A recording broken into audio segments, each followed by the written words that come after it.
কোরআন দিয়ে নামাজ পড়ো, সমাজ কেন গড়ো না? কোরআন দিয়ে নামাজ পড়ো, সমাজ কেন গড়ো না? ও নামাজি, কোরআন দিয়ে নামাজ পড়ো, সমাজ কেন গড়ো না? নামাজ পড়বা, সমস্যা নাই। সমাজ বিনির্মাণে কোরআনকে মানবে না, তুমি একজন প্রতারক, ফাসিক, মুনাফিক। কোরআন দিয়ে নামাজ পড়বে, সমাজ কোরআন দিয়ে চালালে তো মদের বোতল থাকবে না, ঠিক কিনা?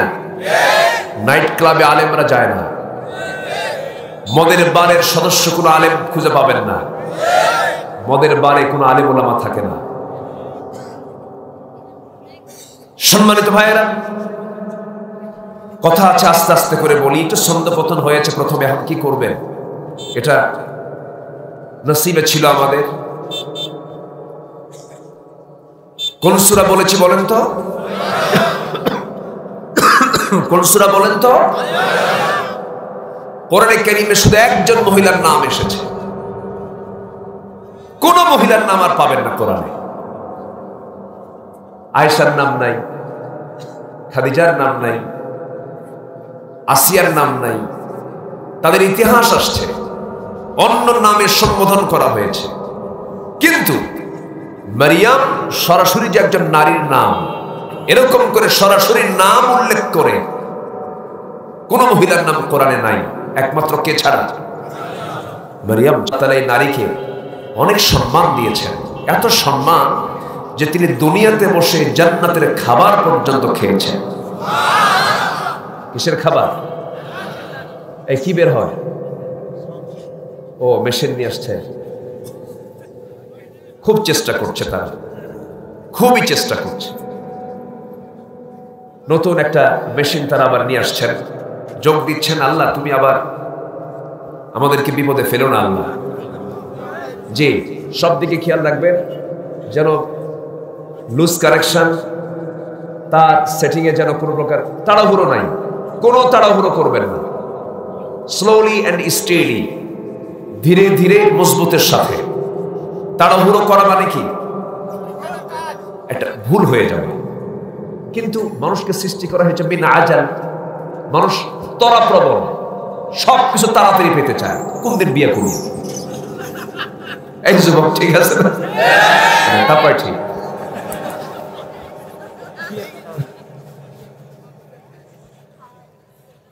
মানুষ খুব তাড়াতাড়ি করতে চায়, এটা মানুষের নেচার। জি, সূরা মারিয়াম, সূরা মারিয়াম। তিনি, তার বাড়ি কোথায় বলেন তো? নাচল, কিছু করেন না। বাড়ি হলো সেই জায়গায় যেটা মুসলমানদের প্রথম কিবলা। কোথায় বলেন তো? বাইতুল মুকাদ্দাস, বাইতুল আকসা। কোরআনের পরিভাষা হলো ইলা মসজিদিল আকসা, মসজিদ আকসা। এটা হচ্ছে বর্তমান ফিলিস্তিন। ইসরায়েল যে একটা রাষ্ট্র আছে, অবৈধ রাষ্ট্র। কি রাষ্ট্র? অবৈধ, ইল্লিগাল স্টেট। আপনাকে, আপনার বাড়িতে একজন ভাড়া উঠছে, ভাড়া থেকে কয়েক বছর থেকে বলে তুই নাম, এটা আমার বাড়ি। বলেন তো এটিকে লিগ্যাল? ইল্লিগাল, অবৈধ। দ্বিতীয় বিশ্বযুদ্ধের পর যখন এই ইহুদি জাতের হিটলার যখন ৬০ লাখ ইহুদিকে মেরে শেষ করে দিল। কত লাখ? একদিন এট এ টাইম ৬০ লাখ ইহুদিকে মেরে হিটলার শেষ করে, এডলফ হিটলার, জার্মানি শেষ করে দিল। এই ইহুদিরা ছিন্ন বিচ্ছিন্ন হয়ে গোটা পৃথিবীতে ছড়িয়ে পড়লো, কোথায় কি করবে। সেই সময় তৎকালীন ইউরোপ, ইংল্যান্ড এবং আরো কিছু সহযোগী এরা করলো কি, এক জায়গায় হয়ে এদেরকে বললো তোমরা কোনো মতো যে এই জায়গায় জেরুজালেমের আশেপাশে ওদেরকে কিছু শেল্টার দিল, তোমরা এই জায়গায় থাকো। থাকতে দিল। এই থাকতে দিল যখন, এরপর থেকে বলল যে এটা আমাদের বাড়ি। কি কথা কি বুঝতেছেন আপনারা? আজকে গোটা পৃথিবীর বিস্ফোরণ হলো ইহুদির বাচ্চারা। ঠিক কিনা বলেন? সম্মানিত ভাইয়েরা, সেই বাইতুল মুকাদ্দাস মসজিদ আকসায় পাশেই ছিল তাদের বাড়ি। সম্ভ্রান্ত পরিবার। দেখেন, নিজের নামেও সূরা আছে, আবার বাপের নামেও সূরা আছে, আলে ইমরান। সুবহানাল্লাহ বলবেন না? তার বাপ বেটি কোরআন দখল। সুবহানাল্লাহ, সুবহানাল্লাহ। বাবার নামটাও আছে, আমার মেয়ের নামটাও আছে। আবার দেখেন কি সুন্দর করে মহান রব্বুল আলামিন বলেন, ইন্নাল্লাহা আস্তাফা আদাম ওয়া নূহান ওয়া আলা ইব্রাহিম ওয়া আলা ইমরান আলাল আলামিন। গোটা পৃথিবীর উপরে আদম, নূহ, ইব্রাহিম, আলে ইমরান, এদেরকে আমি গোটা পৃথিবীবাসীর উপরে এদেরকে নির্বাচিত করেছি, শ্রেষ্ঠত্ব দান করেছি, এত সম্মান দেওয়া হয়েছে। মারিয়াম আলাইহিস সালাম কি আল্লাহ রাব্বুল আলামিন খুশি হয়ে তাকে বেহেশতের খাবার দুনিয়াতে বসে খাওয়া দিয়েছেন। যখন তাকে বলা হলো, আন্না লাকি হাদা ইয়া মারিয়াম, হে মারিয়াম, তোমার সামনে আমি অসময়কালীন ফলমূলগুলো দেখতে পাচ্ছি। 3টা দিন আমি তোমাকে দেখতে আসি নাই, দেখতে আসতে পারি নাই, তালা মেরে চলে গিয়েছিলাম। এই খাবারগুলো তোমাকে কে বহন করলো বলো? সঙ্গে সঙ্গে মারিয়াম তার খালু যাকারিয়া আলাইহিস সালামকে বলছেন, ক্বালাত হুয়া মিন ইনদিল্লাহ, এগুলো সব আল্লাহর পক্ষ থেকে এসেছে। এবং তিনি বললেন, ইন্নাল্লাহা ইয়ারযুকু মান ইয়াশাউ বিগাইরি হিসাব, আল্লাহ তাআলা যাকে চান তাকে বেহিসাবি রিজিক দিয়ে দেন। বুদ্ধি থাকলে রিজিক হয় না। গ্রামের কিছু লোকের আছে দেখবেন খুব বুদ্ধি, ভাত পায় না। এ আছে না তাই বলেন? বুদ্ধির ঠেলান বুদ্ধি গিজ গিজ করে, এত বুদ্ধিদাতা, কিন্তু ভাত পায় না। আবার দেখবেন হাবা বোবা, কিছু বোঝে না, হুশ খুবই কম, ওর সম্পত্তির কোনো অভাব নেই। আলহামদুলিল্লাহ বলবেন না? বুদ্ধি থাকলেই সব হয় না। রিজিকটা কে দেন? আসতে বলো, রিজিকটা কে দেন? আল্লাহ। মারিয়ামের আল্লাহর প্রতি এত বড় তাওয়াক্কুল ছিল যে আল্লাহ রাব্বুল আলামিন তাকে জান্নাতের খাবার দুনিয়াতে বসেই খাওয়ায় দিয়েছেন। যদি ভাই বা বোর্ডে প্রশ্ন আসে, কোন মহিলা পৃথিবীতে বসে জান্নাতের খাবার খেয়েছেন, সেই মহিলার নাম কি? এই কোরআনে একজন মাত্র মহিলার নাম কোরআনে এসেছে, সেই মহিলার নাম কি? এই পৃথিবীতে স্বামী ছাড়া একটা সন্তানের মা হয়েছেন পৃথিবীতে একজন নারী, তিনি কে? মারিয়াম। দেখেন কত গুণ আল্লাহ তাআলা তার মধ্যে রেখে দিয়েছেন। আমার বন্ধুগণ, একটু কান লাগান। আল্লাহ রাব্বুল আলামিন এই মারিয়ামকে যখন নবীর মা হিসেবে কবুল করে নিলেন, তার পেটে আল্লাহ তাআলা সন্তানটা দিবেন, সিদ্ধান্ত পাকা হয়ে গেছে। মারিয়াম বলছেন, আমার পেটে সন্তান কেমন করে আসবে? লাম ইয়ামসাসনি বাশার, কোনো পুরুষ তো আমাকে স্পর্শ করলো না, আমি সন্তানের মা হব কেমনে? কিন্তু যে আল্লাহ তাআলা আদমকে বাপ মা ছাড়া বানাতে পারেন, সে আল্লাহ কি বাবা ছাড়া কি ঈসাকে বানাতে পারেন না? ইন্না মাসালা ঈসা কামাসালি আদম। ঈসার দৃষ্টান্ত হলো আদমের মতো। আদমকে আল্লাহ তাআলা যেমন বাপ মা ছাড়া পৃথিবীতে পাঠিয়েছেন, ঈসা আলাইহিস সালামকে বাবা ছাড়া শুধু মার পেটে তিনি দুনিয়াতে পাঠিয়েছেন। সিদ্ধান্ত কার? আসতে বলবেন না, সিদ্ধান্ত কার? যদিও আমার বলা উদ্দেশ্য মারিয়ামের জীবনকে নিয়ে কোনো কথা বলা উদ্দেশ্য নয়, তবে অনেক মরিয়ম আজকের মাহফিলে আসছে। আমাকে যখন কেউ বলে, হুজুর আমার একটা মেয়ে বাচ্চা হয়েছে আমার স্ত্রী গর্ভ থেকে, কি নামটা রাখবো? চোখ বন্ধ করে বলি, কোরআনে শুধু এক মহিলার নামই চান্সে আসছে, এক মহিলার নামই এই কোরআনে এসেছে। যখন চোখ বন্ধ করে বলি, রেখে দেন মারিয়াম। আলহামদুলিল্লাহ। মারিয়াম গোটা পৃথিবীর সকল নারীদের জন্য একটা দৃষ্টান্ত। আল্লাহ তাআলা এই নারীকে ব্যাপক ধৈর্য দিয়েছিলেন। ধৈর্যের পরীক্ষায় তিনি ফেল না পাস, ফেল না পাস, পাস। একটা নারীকে যদি দোষ নাই, কিচ্ছু নাই, যদি বলা হয় তোর চরিত্র ঠিক নাই, বলেন তো তার কি অবস্থা ঠিক থাকার কথা? তাকে নিয়ে যদি গোটা দেশে যদি প্রপাগান্ডা করে যে চরিত্রহীনা, তার সতীত্ব নাই, নষ্টা ভ্রষ্টা মহিলা, এই জাতীয় কথা বললে তার অবস্থাটা কেমন হতে পারে? তাদের জন্য মারিয়াম ছিলেন মডেল। সুবহানাল্লাহ বলবেন না? জাকারিয়া আলাইহিস সালামকে করাত দিয়ে চিরে 2 টুকরা করে শহীদ করা হলো। কেন? তাকে অভিযোগ দেওয়া হলো জাকারিয়া মারিয়ামের চরিত্র নষ্ট করেছে। যেরকম নাউজুবিল্লাহ। এই অভিযোগে আল্লাহর নবীকে দুনিয়া থেকে বিদায় করে দেওয়া হলো। এখানে একটা ধৈর্যের পরীক্ষা তারা দিয়েছেন। এত বড় মিথ্যাবাদ চাপিয়ে দেওয়ার পরেও আবার তাদেরকে শহীদ করে দেওয়া হলো।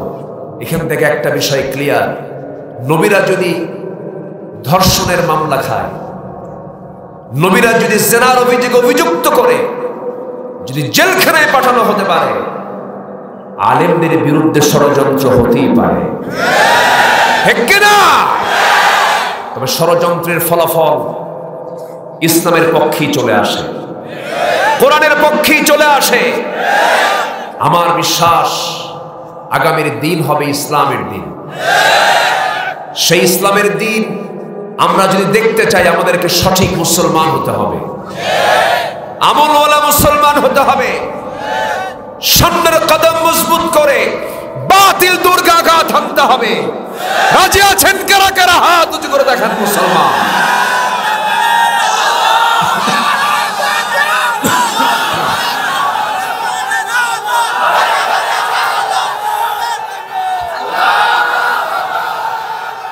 আল্লাহ তুমি সবার হাতকে কবুল করো।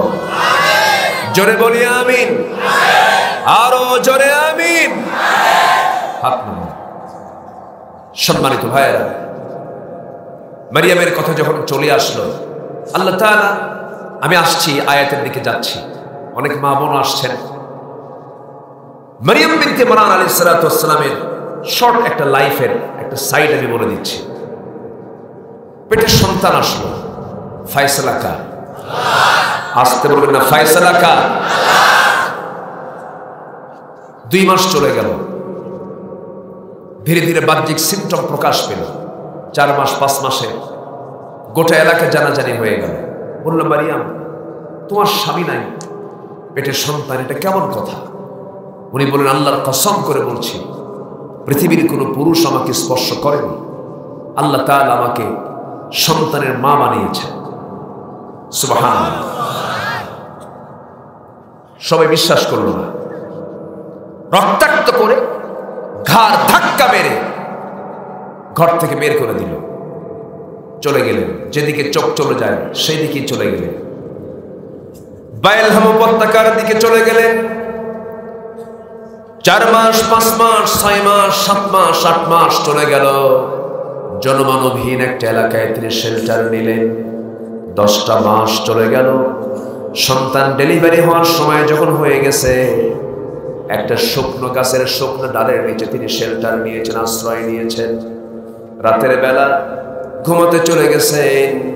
ঘুম থেকে উঠে দেখেন তার ডান পাশে সদ্য সন্তান ঈসা হাত পা নড়াচড়া করতেছে।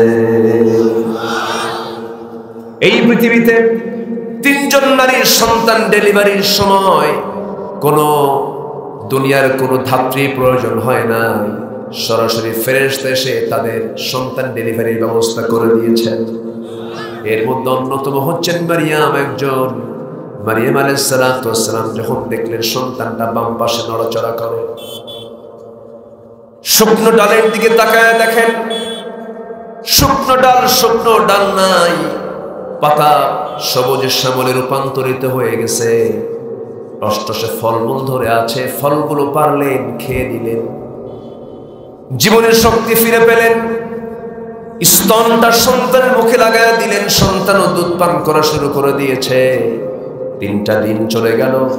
মারিয়ামকে জানানো হলো, মারিয়াম তুমি এই জায়গায় থাকতে পারবে না, মানুষের মাঝে চলে যাও, লোকালে চলে যাও, লোকালিটির মধ্যে চলে যাও। তিনি বললেন, আমি কেমন করে যাব? মানুষ যখন আমাকে প্রশ্ন করবে সন্তানটার বাবার পরিচয় কি, আমি কেমন করে জবাব দেব? সঙ্গে সঙ্গে বলা হলো না, কোনো টেনশন করো না, তোমার ফয়সালা হয়ে যাবে, তুমি চলে যাও। যখন তাকে পাঠিয়ে দেওয়া হলো, মানুষের মাঝে যখন চলে গেলেন, সবাই তাকে গালির মাত্রা আরো বাড়ায়া দিল। সন্তানকেও গালিগালাজ দেওয়া শুরু করলো। এমন সময় যখন প্রশ্ন করেছে, ও মারিয়াম, এই সন্তানটার পরিচয়, এই সন্তানের বাবাকে পরিচয়টা দিয়ে দাও, তিনি সম্পূর্ণ চুপ মেরে থাকলেন। কারণ চুপ থাকাই ছিল তার ইবাদত। কারণ তাকে বলেছেন আল্লাহ তাআলা, মারিয়াম, তোমাকে যখন কেউ প্রশ্ন করবে তুমি বলবে আমি রোজাদার, আমি কোনো কথা বলবো না। তুমি বলবে হলো ইন্নী নাযারতু লিররহমানি সাওমা, আমি রোজা আছি, আমি কোনো কথা বলবো না। যত কথা তোমরা আমার সন্তানের সঙ্গে তোমরা প্রশ্ন করো, উত্তরটা শুনে নাও। সবাই বলছে মারিয়াম পুরা পাগল হয়ে গেছে, ছোট্ট বাচ্চা কি আর কোনোদিন কথা বলতে পারে নাকি? এই কথা বলেই একজন কৌতূহলবশত লোকটা উঁচু করে দোলনায় থাকা শিশুপুত্র ঈসা আলাইহিস সালাম, মাত্র 3 দিন 3 রাত বয়স, সন্তানকে যখন লক্ষ্য করে প্রশ্ন করছে, সন্তান তোমার পরিচয় কি? দোলনা থেকে জবাব দিচ্ছেন ছোট্ট বাচ্চা ঈসা আলাইহিস সালাম। পৃথিবীতে তিনজন শিশু দোলনায় কথা বলেছে। কয়জন বলেন? 3 জন শিশু দোলনায় কথা বলেছেন। এর মধ্যে অন্যতম হলেন ঈসা আলাইহিস সালাম। তিনি বলছেন, সুন্দর করে বলছেন, ক্বালা ইন্নী আবদুল্লাহি আতানিয়াল কিতাব ওয়া জাআলানি নাবিয়্যা, আমি হলাম আল্লাহর গোলাম, আল্লাহ তাআলা আমাকে ইনজিল কিতাব দান করেছেন, আমাকে নবী করে পাঠিয়েছেন। খবরদার, আমার মা হলো নবীর মা, আর আমি হলাম নবী সাল্লাল্লাহু আলাইহি ওয়াসাল্লাম। খবরদার, বেয়াদবি করবি, সাবধানে করবি বেয়াদবি। আল্লাহু আকবার। আমার ভাইয়েরা, ধৈর্যের পুরস্কার আছে না নাই? আসতে বলবেন না, আছে না নাই? আছে না নাই? ঈসা আলাইহিস সালাম যে কোনো দোষ, তিনি যে কোনো দোষ করেন নাই, পরে প্রমাণ হয়ে গেল। আফসোস করলো আজকের দুনিয়াতেও যারা নিরপরাধ মানুষকে দোষী সাব্যস্ত করার প্রমাণ করছেন, কালের পরিবর্তনে সব সত্য প্রকাশ পেয়ে যাবে, ঠিক কিনা? সব সত্য প্রকাশ পেয়ে যাবে। মক্কার ইমাম হক কথা বলেছেন জুমার খুতবায়।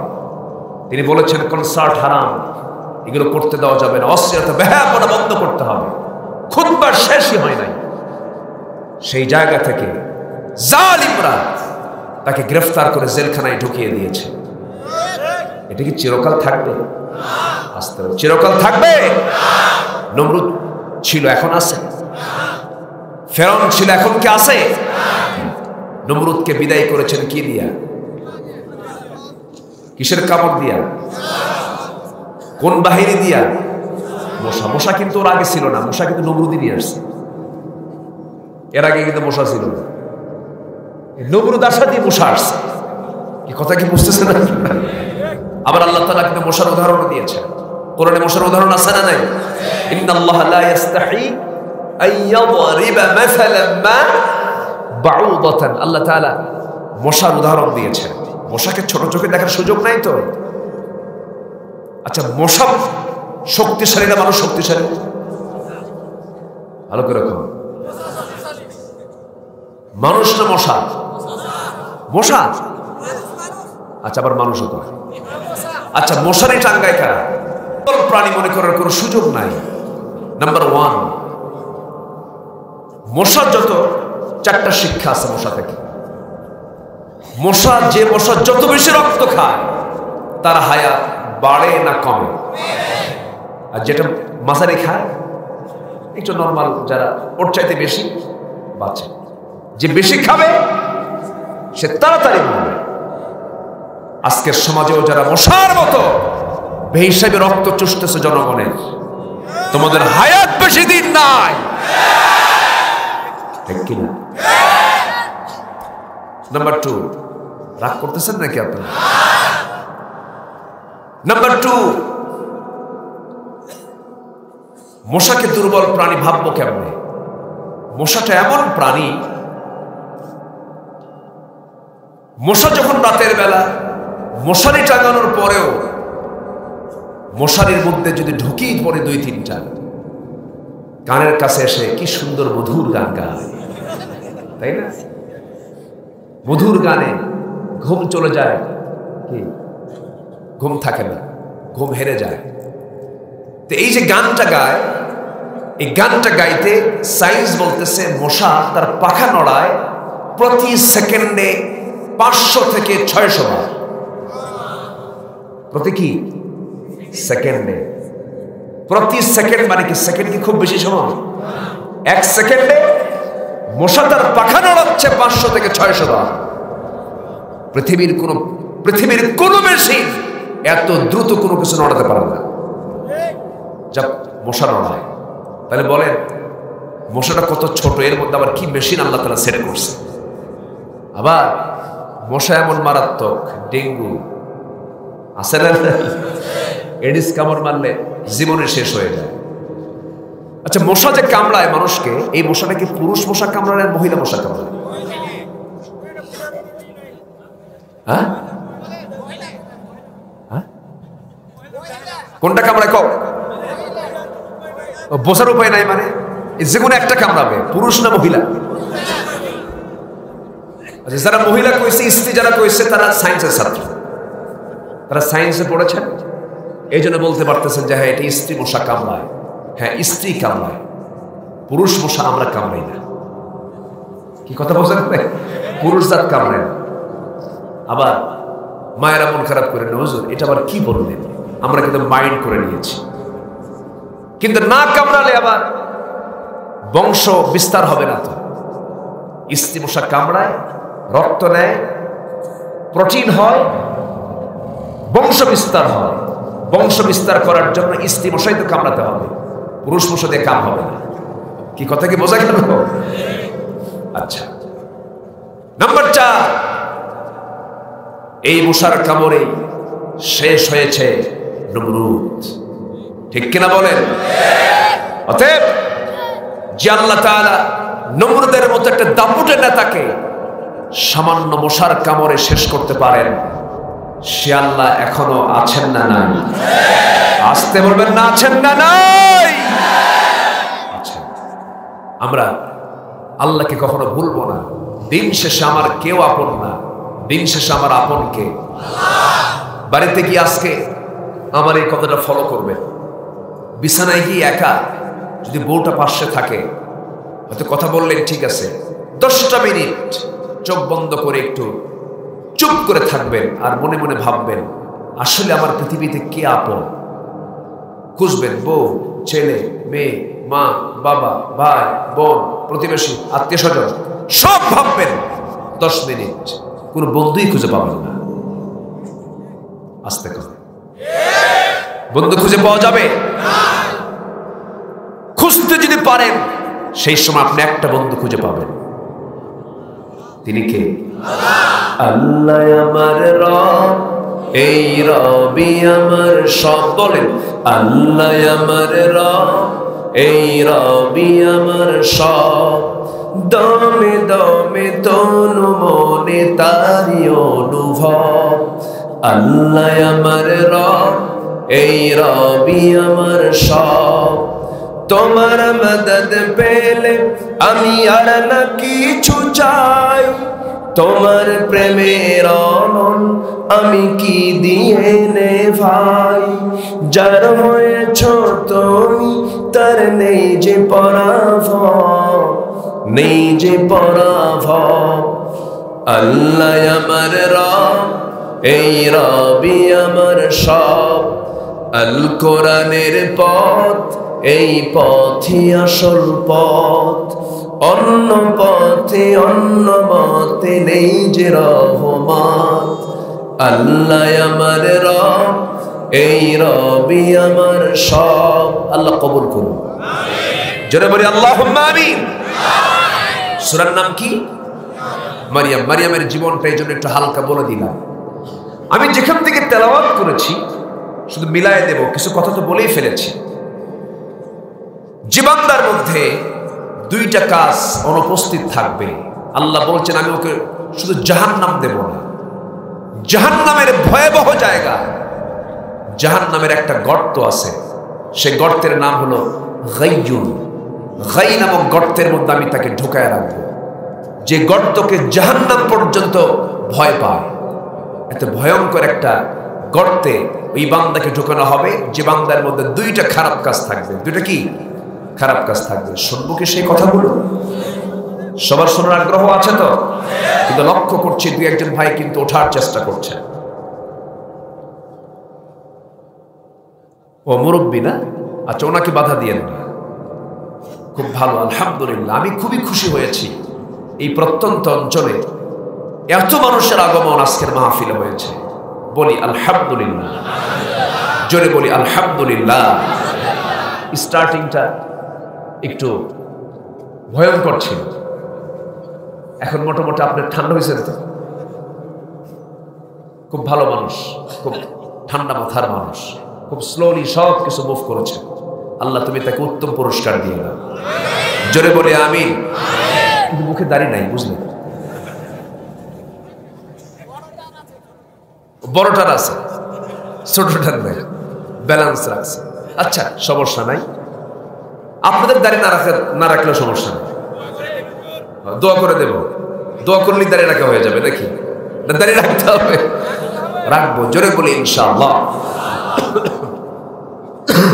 তাহলে ভয়ঙ্কর সেই দুটো কাজ কি আমরা আজকে শিখে যাব। সাথে আরো 7টা কাজ আছে, অপরাধ আছে, যে অপরাধ যদি কোনো বান্দা করে, তাফসীরে কুরতুবীতে এসেছে। তাফসীরে কুরতুবীর মধ্যে ইমাম কুরতুবী বলেছেন যে আরো 7টা অপরাধ যদি কেউ করে তাকেও আল্লাহ তাআলা ওই গাই নামক গর্তের মধ্যে আল্লাহ তাআলা তাকে জোর করে ঢুকায় দিবেন। জেলখানায় সবাই গেছেন কিনা জানি না, জেলখানার মধ্যে আবার সেল আছে। জেলের মধ্যে কি আছে? সেল। সেলটা বড় ভয়ঙ্কর।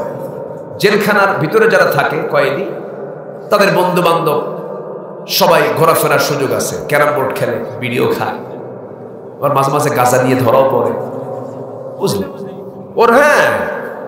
ওর মধ্যে মারামারি হুড়োহুড়িও আছে, মোশান টোশান নেয়, আবার সাদা দাড়ি কালো বানায় ফেলে, আবার অনেকে লাল দাড়ি বানায় ফেলে, ডিজাইন করে, চুল টুল কাটে, সব কিছুই আছে।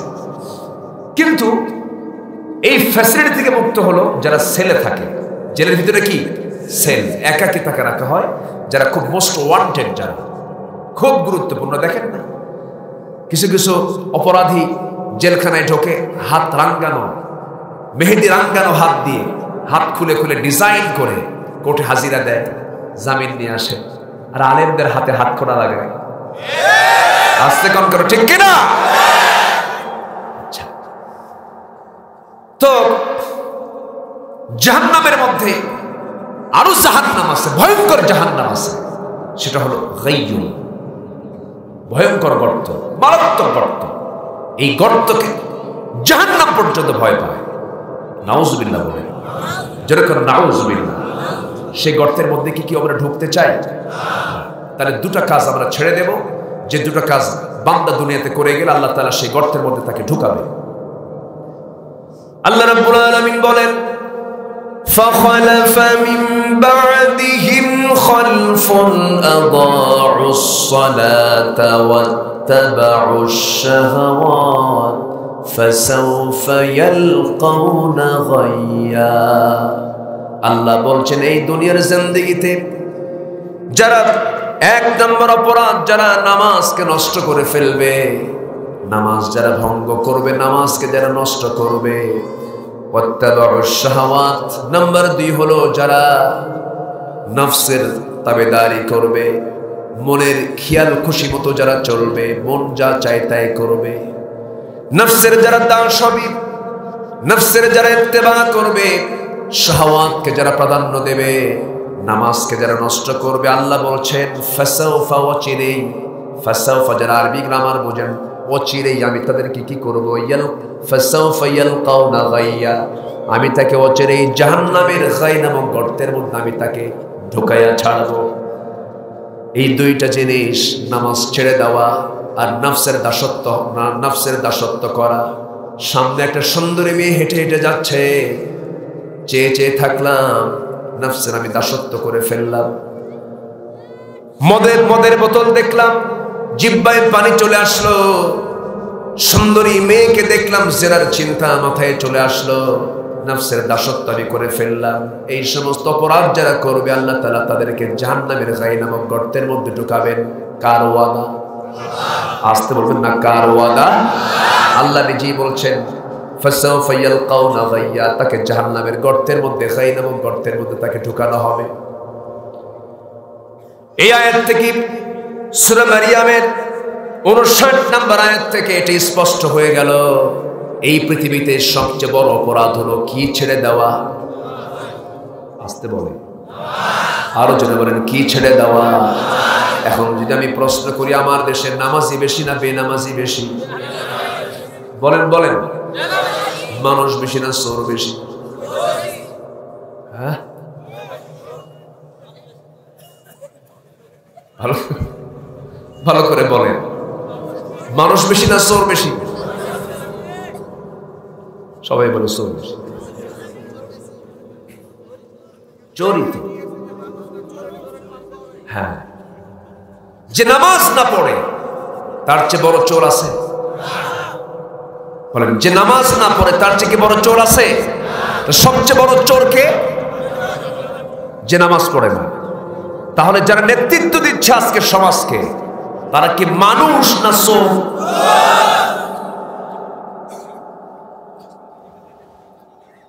বুঝতেছেন তো? বুঝতেছেন কথা? যারা আল্লাহকে ফাঁকি দেয় তারাই জনগণকে ফাঁকি দিতে পারে, তারাই জনগণকে ফাঁকি দিতে পারে। আবার বড় বড় গলায় বলে নারে তাকবীরের স্লোগান চলবে না। কেন? এটা নাকি নির্দিষ্ট দলীয় স্লোগান। নির্দিষ্ট দলীয় স্লোগান যদি আল্লাহু আকবার হয়ে থাকে, নারে তাকবীর হয়ে থাকে, তাহলে আযানের প্রথম আওয়াজটা কি? নামাজ শুরুর প্রথম আওয়াজটা কি? জানাজার প্রথম তাকবীর কি? যারা বলেছ এই স্লোগান নির্দিষ্ট দলীয় স্লোগান, এই স্লোগান সব জায়গায় চলবে না, নামাজে আল্লাহু আকবার বলবা, আযানে আল্লাহু আকবার বলবা, জানাজায় আল্লাহু আকবার বলবা, সমাজে আল্লাহু আকবার বলতে দিবা না, তোমাদের জানাজা না দিয়া কুকুর বিড়ালের মতো তোমাদের বিদায় করা দরকার। রাজি আছেন কারা কারা? হাত উঁচু করে দেখা।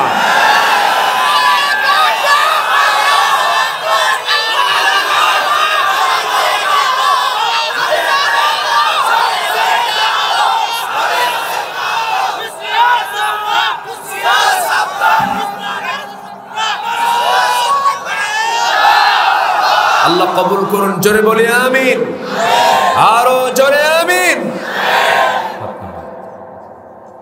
সুযোগ সন্ধানী কিছু ব্যক্তিও আছে মাথায় টুপি দিয়ে বাতিলদের পক্ষে কথা বলে, আছে না নাই? সব টুপি কিন্তু আসল টুপি নয়, বদমাইশ কিছু আছে না নাই? এক ইমাম মসজিদে নামাজ পড়ায়, তো নতুন ইমাম নিযুক্ত হয়েছে। একটা আয়াত বলে ইন্না হাযা লাফি সুহুফিল উলা সুহুফি ইব্রাহিম ওয়া মূসা। তো সুহুফি ইব্রাহিম ওয়া মূসা যখন বলছে, মসজিদের যিনি সভাপতি এবং সেক্রেটারি, দুজনের নাম হলো, একজনের ইব্রাহিম আর একজনের নাম হলো মূসা। খুব খুশি, যাক এবার মনের মতো ইমাম পেয়েছি। আমাদের দুজনের নামে নামাজে পর্যন্ত দেওয়া হয় ইব্রাহিম মূসা, ইব্রাহিম মূসা। এটা বিশাল ব্যাপার, খুব খুশি। কিন্তু ইমাম যে বাড়িতে খায় সেই বাড়িওয়ালার নাম হলো টুকু মিয়া। টুকু মিয়ার বেজায় মন খারাপ। টুকু মিয়া খাওয়ায় কিন্তু দোয়া পায় ইব্রাহিম মূসা। খাওয়ায় কিন্তু টুকু মিয়ার মুখে কোনো হাসি নেই। ইমাম বলে, ভাইজান আপনি আমাকে খাওয়ান, এত যত্ন করেন, যদি মুখের হাসি না থাকে তাহলে কি খাওয়া আসে? মনটা খারাপ কেন আপনার? কি এত কিছু বোঝেন, টুকু বোঝেন না? টুকু বোঝেন? ইমাম আর বোঝে না। ইমাম বলছে, ভাই বুঝতেছি না, আপনি কি বলছেন একটু বুঝে বলেন। কি নামাজের মধ্যে আপনি ইব্রাহিম মূসা, ইব্রাহিম মূসা করেন, তাহলে দুজনের দোয়া করেন। ওরা না হয় সভাপতি সেক্রেটারি, আমি কি খাওয়াই না? টুকু শব্দ নাই, টুকু নাই। ইমাম এখন টের পাইছে, ভাবতেছে এ তো বেজায়, এতে গুরুত্বপূর্ণ কথা। ঠিক আছে, আপনার জন্য দোয়া হবে। টুকু শব্দ তার কোরআনে নাই। কি করা যায়? চট করে একদিন নামাজ পড়তে নিয়ে নামাজের মধ্যে বলতেছে ইন্না হাযা লাফিস সুহাফিল উলা সুহাফি ইব্রাহিম ওয়া মূসা ওয়া টুকু। যখন বলছে টুকু, সব মুসল্লির টনক নড়ে গেছে। নামাজ শেষে বলে হুজুর আপনি টুকু পাইলেন কোথায়? ইমাম বলে টুকু তো নাই, কিন্তু আমার কি খাওয়া বন্ধ করব? নিজের স্বার্থ সিদ্ধির জন্য দিনকে রাত যারা করছে, রাতকে যারা দিন করছে, হারামকে যারা হালাল বানাচ্ছে, অন্যায় করছে, জুলুম করছে যারা, অবশ্যই একদিন বিচার হবে। আদালত কার? মূল বিচার হবে মরার আগে না মরার পরে? এই জন্য এই দুনিয়াতে যেদিকে বৃষ্টি সেই দিকে ছাতা, এই নীতিতে চলবো না। আমরা ইমানের নীতি নিয়ে চলবো। বাতিলদের সামনে আমরা মাথা নত করব না। হক আদায় করব। এক নাম্বার কাজ, নামাজ পড়বো কয় ওয়াক্ত? একানা জামাতে, একানা জামাতে সুন্দর করে আমরা নামাজটা পড়ব। আমার নবীজি সবসময় নামাজের কথা বলতেন। দেখা হলেই বলতেন নামাজ ঠিক হয়েছে তো। আবার শেষ কথাও আমার নবীর ছিল, শেষ সেন্টেন্স আমার নবীর, সর্বশেষ লাস্ট সেন্টেন্স ছিল কি? নামাজ। কিয়ামতের দিন প্রথম প্রশ্ন হবে কি? সব জায়গায় নামাজের হিসাবটা আগে হবে। এবং আল্লাহ তাআলা বলছেন নামাজ নষ্ট করলে সবচেয়ে বেশি শাস্তি হবে নামাজ নষ্ট করলে। এখন দেখুন আমার দেশে 90% মুসলমান, সেই দেশে মাত্র 5% মুসলমান নামাজ পড়ে, বাকিগুলোর নামাজের কোনো খবর নাই। যুবক, তুমি কোন নেতার নেতৃত্ব মানো যে নেতা তোমাকে নামাজের কথা বলে না? কি যুবকরা, ঠিক কিনা? তুমি কোন নেতার নেতৃত্ব মানো যে নেতার সামনে তুমি দাঁড়াতে গেলে তোমার নেতার হাতে সিগারেট জ্বলে? ঠিক কিনা? কোন নেতার নেতৃত্ব মানো যে নেতার হাতে মদের বোতল শোভা পায়? কোন নেতার নেতৃত্ব মানো যে নেতা তোমার কাছে নারী সাপ্লাই করতে চায়? ওই নেতাদের মুখে আমরা জুতা মারি, জুতা মারি, জুতা মারি। দেখলাম তো অনেক কিছু, অনেক কিছুই তো দেখলাম। যুবকরা চরিত্র সুন্দর করে নামাজ 5 ওয়াক্ত ধরো। যুবকরা রাজি আছো না? ইনশাআল্লাহ সবাইকে রাজি আছো? তোমার জন্য জান্নাত অপেক্ষা করবে, তোমার জন্য জান্নাত। নামাজটা পড়ো, নোংরামি করো না, মোবাইলে চ্যাটিং করো না, মোবাইলে কোনো মেয়ের কাছে ইনবক্সে হাই দিও না, হোয়াটসঅ্যাপ ইমো লাইন ভাইভারে ক্লোজ মেরে দাও, রেড সিগন্যাল দিয়ে দাও। কোনো নারীর সাথে আমি কোনো কথা বলবো না। আল্লাহ তোমাকে জান্নাত দিয়ে দিবে। জোরে বলি সুবহানাল্লাহ, বলি আলহামদুলিল্লাহ। চরিত্র ফার্স্ট ক্লাস রাখো, তোমার জন্য ফার্স্ট ক্লাস জান্নাত থাকবে। কিছু তোমার জিকির আজগার বাদ পড়ে গেছে, কিন্তু তোমার যদি হুসনে খুলক, উন্নত চরিত্র যদি তুমি নিয়ে যেতে পারো, উন্নত চরিত্রের ওজনটা হবে সবচেয়ে ভারী জান্নাতে যাওয়ার জন্য। জোরে বলি আলহামদুলিল্লাহ। উন্নত চরিত্র নিয়ে যাও। আজকে মোবাইল যুব সমাজকে ধ্বংস করে ফেলছে। অনেক পরিবার তছনছ হয়ে যাচ্ছে। প্রবাসীদের ঘরের বউ থাকতেছে না। আমি কি ভুল বলছি নাকি? চুয়াডাঙ্গা মাহফিল আমার এই তো সপ্তাহ 2 আগে, গত 11 তারিখে মাহফিল শেষ করে আমি চলে আসবো। মাহফিল উঠবো, আমি রাতের বেলা খাবার খাচ্ছি। এমত অবস্থায় একটা লোক এসে আমাকে বলে, হুজুর আপনার বাড়ি কোথায়? তো বলে আমার বাড়ি তো উত্তরবঙ্গে, জন্মস্থান, আমি থাকি ঢাকায়। হুজুর আমি তো আমার মেয়েকে বিয়ে দিয়েছি। কোথায়? ঠাকুরগা। ঠাকুরগা দিছেন বিয়া? চুয়াডাঙ্গার মানুষ। কোথায় চুয়াডাঙ্গা খুলনা অঞ্চল, আর কোথায় ঠাকুরগা দিনাজপুর অঞ্চল? ব্যাপারটা কি? ঘটককে? হুজুর মোবাইল। ঘটক কি? মোবাইল। বললাম তাহলে মোবাইল দিলেন কেন? হুজুর মোবাইল যে দেব না, ইন্টারে পড়ে মেয়ে, সায়েন্সে পড়ে, কাব্বা অনলাইনে ক্লাস হয়, লাগবেই। তো বললাম, ভাবলাম মেয়ের রেজাল্ট ভালো হওয়া দরকার, সবচেয়ে সুন্দর একটা দামি মোবাইল দিলাম।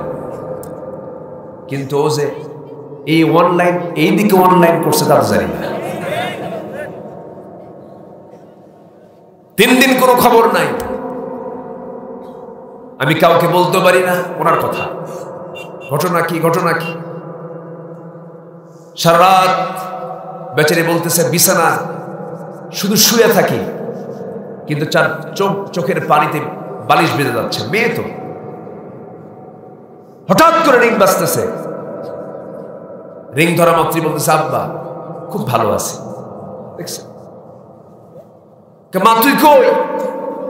কাব্বা সব কাজ ওকে, বিয়ে শাদী যা দরকার সব হয়ে গেছে, তোমরা দোয়া করো, ঠিকঠাক মতোই আছে। সম্মানিত ভাইয়েরা, তাহলে এই মোবাইলটার অপর নাম কি বলেন তো? কি কইছে আমি? ঘটক। যদি কোনো মেয়ের বাবা যদি মেয়েকে বিয়ে না দিতে পারেন, খুব সমস্যা, ঘটকটা দিয়ে দিন। আমার বোঝানোর মতো কোনো ভাষা নাই। এই কথাগুলো কি বলার দরকার আছে? আসতে বলে বলার কি দরকার আছে? খুব মারাত্মক এটা। যুবক, তোমার জন্য জান্নাত অপেক্ষা করছে। তুমি 3টা কাজ করো, আল্লাহ তোমাকে এই দুনিয়াতে ডাবল রিজিক দিয়ে দিবে। জোরে বলে সুবহানাল্লাহ। যুবকরা শুনবা না? আগ্রহ আছে তো ইনশাআল্লাহ? তাহলে জাহান্নামের গর্তের মধ্যে ঢুকবে কয়টা অপরাধ করলে? কয়টা? নাম্বার 1, কি নষ্ট করলে? নামাজ। আমার নবীজি নামাজের ব্যাপারে খুবই সজাগ থাকতেন, নামাজের ব্যাপারে খুব সতর্ক থাকতেন। নবীজি নামাজ নষ্ট হলে পরে খুব কেঁপে যেতেন, রেগে যেতেন। আমার নবীজির জীবনে 1 ওয়াক্ত নামাজ কাজা হয়েছে এমন কোন রেকর্ড নাই। আমার নবীজি জীবনে 1 ওয়াক্ত নামাজ কাজা করেছেন এমন কোন রেকর্ড তার জীবনে ছিল না। নবীজি সাহাবে কেরামকে যেখানেই পাঠাতেন নামাজের খবরটা আগে নিতেন। একটা যুদ্ধের ময়দান ছিল, খুব কণ্টকীর্ণ যুদ্ধের ময়দান। সেই যুদ্ধের নাম হলো মুতার যুদ্ধ। রোমানদের বিরুদ্ধে যুদ্ধ হবে। 1 লক্ষ সৈন্যের বিরুদ্ধে আমার নবীজি 3000 জনকে রেডি করলেন। 3000 জন চলে আসলো। 3000 জন নবীর সামনে যখন দাঁড়ায় আছে, রাসূল বললেন তোমাদের মধ্যে আমি সেনাপতি নিযুক্ত করব। ও যায়েদ বিন হারিস এইদিকে আসো, জাফর বিন আবু তালেব এইদিকে আসো, আব্দুল্লাহ বিন রাওহা এইদিকে চলে আসো। 3 জনকে সামনে দাঁড়ায় দিলেন। দাঁড়ায় দিয়ে সাহাবে কেরামকে লক্ষ্য করে বলছেন, ও সাহাবীরা, আমার পালক পুত্র যায়েদ বিন হারিস মুতার যুদ্ধের 1 নম্বর সেনাপতি। যদি আমার যায়েদ যুদ্ধ করতে গিয়ে যদি শাহাদত বরণ করে, সেকেন্ড সেনাপতি হবে আমার চাচাতো ভাই জাফর বিন আবু তালিব। সেও যদি শহীদ হয়ে যায়, 3য় নম্বরের সেনাপতির দায়িত্ব পালন করবে আমার আব্দুল্লাহ বিন রাওহা। এই 3 জনকে সিলেকশন দিয়ে দিলেন। 3 জনের মুখে হাসির ঝিলিক, কিন্তু মুনাফিকরা টের পেয়েছে পিছন থেকে। এই 3 জনকে আস্তে আস্তে কানে কানে বলছে, যায়েদ, জাফর, আব্দুল্লাহ, তোমরা 3 জনই যুদ্ধে যাও না, কারণ রাসূল বলেছেন যদি শহীদ হয়ে যায় এবারে তোমরা 3 জনই শহীদ হয়ে যাবে। এই 3 জন মুনাফিকদের মুখে থুতু মেরে বলছে, আল্লাহর কসম, আমরা 3 জনই যুদ্ধে যাব, কারণ নাকের মধ্যে আমরা জান্নাতের ঘ্রাণ পেতেছি। জোরে বলি সুবহানাল্লাহ। 2-1 জন করে ওঠে কেন? কি সমস্যা? একটু বসেন না ভাই, কত সময় চলে যায়, একটু বসেন, একটু ধৈর্য ধরুন। মা বোনরা মাহফিল আসছে তো নাকি? মা বোন কেমন? অনেক আসছে। বলি আলহামদুলিল্লাহ। জোরে বলি আলহামদুলিল্লাহ। আমি অনেকদিন পর গোমস্তাপুর এলাকায় মনে হয় আমি অনেকদিন পর এসেছি। আসা হয় না, কম হয়, গোটা দেশে যেতে হয়। আমি এই গোমস্তাপুরে প্রথম এসেছি আজ থেকে 17 বছর আগে। 17-18 বছর আগে আমি এর আগে এখানে এসেছি, এই উপজেলায় এসেছি। এই 3 জন নাকের মধ্যে কিসের গন্ধ পাচ্ছেন? জান্নাতের ঘ্রাণ পাচ্ছেন। মুনাফিকরা পিছন থেকে কুলু দিচ্ছে, ঘুতাচ্ছে। এরকম মুনাফিক এখনো আছে না? আছে না নাই? এই তিনজন কি আমার নবী আস্তে করে ডাক দিয়ে বললেন, যায়েদ তুমি আমার পালক পুত্র, যাও বিদায় নিয়ে আসো পরিবারের কাছ থেকে। যায়েদ বলছেন, ইয়া রাসূলুল্লাহ যাব কোথায়? আমার যাওয়ার কোনো প্রয়োজন নাই, আপনি আমার জন্য দোয়া করে দেন। আমি মুতার যুদ্ধে সরাসরি অংশগ্রহণ করব, সোজা জান্নাতে যেতে চাই আমি। যুদ্ধে শামিল হয়ে গেলেন। জাফর বিন আবু তালিবকে রাসূল বললেন, যাও বিদায় নিয়ে আসো পরিবারের কাছ থেকে। রাসূল তো বুঝতেই পারছেন এই তিনজন কেউ বাঁচবে না। জাফর বলছেন, হুজুর আপনি যেহেতু বললেন সেহেতু আমি যাচ্ছি চলে, আপনি না বললে আমি যেতাম না। এই কথা বলি সোজা বাড়ির দিকে রওনা করলেন। দরজায় নক করলেন, দরজা খুলে গেল। দরজা খোলার সঙ্গে সঙ্গে আস্তে করে স্ত্রীর সামনে গিয়ে বসলেন। সন্তান দুইটা ফুটফুটে বাচ্চা, এতিম ছোট্ট বাচ্চা, নাবালক বাচ্চা। দুই সন্তানকে উরুতেই রেখে স্ত্রীর সঙ্গে স্বাভাবিকভাবে কথা বলতে বলতে বলছেন, আমার স্ত্রী আজকে তোমাকে একটা গুরুত্বপূর্ণ কথা বলবো। এই যে আমার দুটা সন্তান, তুমি আমার স্ত্রী, আমি তোমার কাছে আজকে বিদায় নিতে চাই, তুমি আমার জন্য দোয়া করো। মুতার যুদ্ধে আমি অংশগ্রহণ করতে যাচ্ছি, জিহাদে অংশগ্রহণ করতে যাচ্ছি। স্ত্রী বলছেন, হ্যাঁ আপনি চলে যাবেন না কেন? অবশ্যই যাবেন, যুদ্ধ করবেন, আমি আপনাকে বাধা দেব না। কি বলতে চান বলেন এবার? বলছেন, শোনো আজকে তোমাকে আমার জন্য বিদায় দিতে হবে, একদিন নয় দুদিন নয়, এই দুনিয়ার জন্য চিরদিনের মতো বিদায় তুমি আজকে আমারে দিয়ে দিবা। স্ত্রী বলছেন, আমার স্বামী এমন করে আপনি আমার কাছে কথা বলছেন কেন? এমন করে বিদায় চান কেন? আমি আপনার জন্য আজকে এই দোয়াটা করবো না, কারণ এই ছোট্ট দুইটা বাচ্চা আপনি মারা গেলে পরে তারা এতিম হয়ে যাবে। আমি আপনার জন্য দোয়া করে আল্লাহ তাআলা যুদ্ধ করে যেন আপনাকে গাজী করে আমাদের মাঝে ফিরে আনে। জাফর বিন আবু তালিবের একটু ভিতরে ভিতরে রাগ হয়ে গেল। স্ত্রীর বাম হাতটা টান মেরে ধরে কোষমুক্ত তরবারি, আস্তে করে কোষবদ্ধ তরবারি কোষমুক্ত করে হাত থেকে হাতের ভিতরে তরবারি নিয়া তরবারের উল্টা দিক দিয়া স্ত্রীর হাতে যখন মৃদু আঘাত করলেন, সঙ্গে সঙ্গে বলছেন, স্ত্রী আমি তোমার হাতে যে আঘাত করেছি হাত কাটছে নাকি? না, কেন কাটে নাই? উল্টা দিকে মেরেছেন, উল্টা দিকে তো ধার থাকে না। এবার জাফর বিন আবু তালিব বলছেন, স্ত্রী আমি তোমাকে তরবারের আঘাত ঠিকই করলাম, কিন্তু তোমার হাত কাটলো না, এই জন্য আমি উল্টা করে মেরেছি। আজকে তুমি আমার জন্য যে দোয়াটা করবে সেই দোয়াটা হবে উল্টা দোয়া, সেই দোয়া কবুল হবে না, কারণ আমি আমার নাকের মধ্যে জান্নাতের ঘ্রাণ পেয়ে গেছি। তিনজন সেনাপতির মাঝখানের সেনাপতি আমি নিশ্চিত শহীদ হয়ে যাব, তুমি আমার জন্য দোয়া করো। এই কথা বলে স্ত্রীর সামনে মুচকি হাসি মেরে সন্তান দুইটা রেখে ওই ঘর থেকে বের হয়ে গেলেন। পিছন থেকে ছোট্ট দুইটা বাচ্চা আব্বা আব্বা বলে চিৎকার করে ডাকতেছে। একটা বারের জন্য জাফর সন্তানদের দিকে ফিরে তাকান নাই। জোরে কোন সুবহানাল্লাহ। ইসলাম এমনি আসে না, ইসলাম এমনি আসে নাই। কুল ইন কানা আবাউকুম ওয়া আবনাউকুম ওয়া ইখওয়ানুকুম ওয়া আজওয়াজুকুম ওয়া আশীরাতুকুম وأموال اقترفتموها وتجارة تخشون كسادها ومساكن ترضونها أحب إليكم من الله ورسوله وجهاد في سبيله الله أكبر। সম্মানিত ভাইয়েরা, সকল কিছুর চাইতে স্ত্রী, ছেলে, বাবা, ভাই, আত্মীয়, সম্পদ, বাড়িঘর, সকল কিছুর চাইতে বেশি ভালোবাসতে হবে কাকে? রাসূলকে, জিহাদকে। কার কথা? আল্লাহর কথা। চলে গেলেন জাফর বিন আবু তালিব। আব্দুল্লাহ বিন রাওহা দুপুরবেলা বিয়ে করেছেন, সন্ধ্যার দিকে যুদ্ধের ডাক চলে এসেছে। নতুন স্ত্রী, রাঙ্গানো হাত, রং লাগানো মেহেদি, স্ত্রীর হাতে রং লাগানো আছে। নতুন স্ত্রী ঘরের ভিতরে। এবার তিনি বাড়িতে আসলেন, দরজার পিছন দিকের শিকলটা লাগায় দিয়া বলছেন, স্ত্রী তুমি আমার, আমি তোমাকে দেখি নাই, তুমি আমাকে দেখো নাই, কিন্তু বিয়ে হয়ে গেছে। আজকে আমি নতুন করে তোমাকে দেখতে চাই না, আর আমি দেখতেও চাবো না। আমার জন্য দোয়া করো, দেরি হয়ে গেছে, আমি মুতার যুদ্ধে যাচ্ছি, আমি যেন শহীদ হয়ে যেন আল্লাহর জান্নাতে যেতে পারি। স্ত্রী বলছেন, স্বামী আমার, একটা বারের জন্য আপনি আমার সামনে আসেন, একটু ভালো করে দেখে নেব যেন কিয়ামতের দিন অসংখ্য লোকের মাঝে যেন আমি আপনাকে স্বামী হিসেবে চিনতে পারি। এবার আব্দুল্লাহ বিন রাওহা বলছেন, স্ত্রী এমন নিয়ত তোমার যদি সহি হয়ে থাকে, দুজন পরিচয় করার দায়িত্ব আমার আল্লাহ নিজে নিয়ে নিবে। এই কথা বলি যুদ্ধে শামিল হয়ে গেলেন তিনজনই এট এ টাইম। পরপর তিনজনই দুনিয়া থেকে বিদায় নিয়ে নিয়েছেন।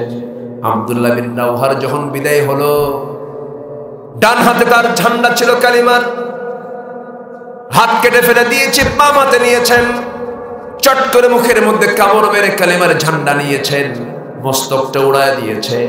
তিনি শাহাদত বরণ করেছেন বটে, কিন্তু কামড় মেরে কালিমার পতাকা কামড়িয়ে ধরেছেন, কালিমার পতাকা তিনি জমিনে ফেলতে দেন না। খালিদ বিন ওয়ালিদ রাদিয়াল্লাহু তাআলা আনহু দূর থেকে দেখছেন কে যেন কালিমার ঝান্ডা ধরে আছে, কাছে গিয়ে দেখেন কেউ ধরে নাই। ৩ নম্বর সেনাপতি কালিমার ঝান্ডাটা মুখের মধ্যে নিয়ে কামড় মেরে ধরে আছেন, আসমানমুখী হয়ে আছে। আস্তে করে কালিমার ঝান্ডা হাতের মধ্যে নিবেন, কিন্তু মাথা সহ চলে আসে, কানের মধ্যে মুখ ঢুকায় বলছেন, খালিদ, আমার ভাই আব্দুল্লাহ, আমি হলাম মুতার যুদ্ধের পরবর্তী সেনাপতি। মুখটা ফাঁকা হয়ে গেছে। মুখটা যখন ফাঁকা হয়ে গেছে, কালিমার ঝান্ডা হাতের মধ্যে নিয়ে খালিদ বিন ওয়ালিদ করলেন কি, মুতার যুদ্ধ ছিল বালুর জায়গা, সেই বালুর জায়গায় ৩০০০ সাহাবীর সেনাপতি খালিদ বিন ওয়ালিদ করলেন কি, যারা ঘোড়াওয়ালা সাহাবী ছিল, ঘোড়সওয়ার যারা ছিল, তাদেরকে বলল, শোনো, কোন যুদ্ধ করার শুরু করার দরকার নাই, এখন চক্ষু বন্ধ করে প্রত্যেকটা ঘোড়াকে তোমরা বালুর মধ্যে জোরে জোরে চালায়া দাও। ঘোড়ের আঘাতে যেন গোটা যুদ্ধের ময়দান যেন বালুতে পরিণত হয়ে যায়, ধুলাবালিতে যেন চতুর্দিকে অন্ধকার হয়ে যায়। যখন চতুর্দিকে যখন বালুতে যখন অন্ধকার হয়ে গেছে, চতুর্দিকে একদম অন্ধকার, বালু দিয়া কেউ কাউকে দেখতে পাচ্ছে না। এর মধ্যে খালিদ বিন ওয়ালিদ যখন সামনের দিকে ঝুঁকে পড়লেন, এক খালিদ বিন ওয়ালিদ মুতার যুদ্ধে ১ লক্ষ সৈন্যের বিরুদ্ধে তিনি মোকাবেলা করলেন। এই যুদ্ধে তিনি ৮টা তরবারি নিজে একাই ভেঙ্গে চুরমার করে দিয়েছেন। যেরকম সুবহানাল্লাহ। মুসলমানদের বিজয় হয়ে গেল। খালিদ বিন ওয়ালিদ রাদিয়াল্লাহু তাআলা আনহু বিজয়ী বেশে কালিমার ঝান্ডা বিজয়ী বেশে পথ করে উড়ে নিয়ে মদিনার মাটিতে যখন চলে আসলেন, রাসূল সাহাবে কেরামকে দেখলেন, কিন্তু কোনো কিছু প্রশ্ন না করে প্রথমেই বললেন, আমার সাহাবীরা, তোমরা জিহাদে অংশগ্রহণ করেছো ঠিক কথা, কিন্তু একটা কথা বলে দাও, নামাজ কি তোমরা ঠিক মতো আদায় করেছো নাকি? জোরে বলেন সুবহানাল্লাহ। সবার আগে কয় ওয়াক্ত নামাজ? আসতে বলবেন না, কয় ওয়াক্ত নামাজ? 5 ওয়াক্ত নামাজ পড়বেন কারা কারা? বলি ইয়া আল্লাহ, আর জোরে বলি ইয়া আল্লাহ। আমাদেরকে 5 ওয়াক্ত সালাত আদায় করা তৌফিক তুমি আল্লাহ দিয়া দাও। জোরে বলি আমিন, আরো জোরে আমিন। হাত কষ্ট পেলেন মনে হয়? আলোচনা চালাই, কিন্তু বাজে কিন্তু প্রায় 12টা। বাজুক, আলোচনা চলো। হুজুর বলুন।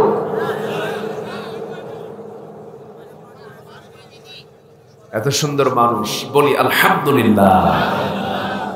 আমি তো প্রথমে হতাশি হয়ে গিয়েছিলাম যে আজকে মনে হয় মাইকটা ঠিক হবে না, কিন্তু মাইকের যিনি অপারেটর খুব হিম্মতওয়ালা মানুষ, সব কিছু অ্যারেঞ্জ করেছে, আলহামদুলিল্লাহ বলে।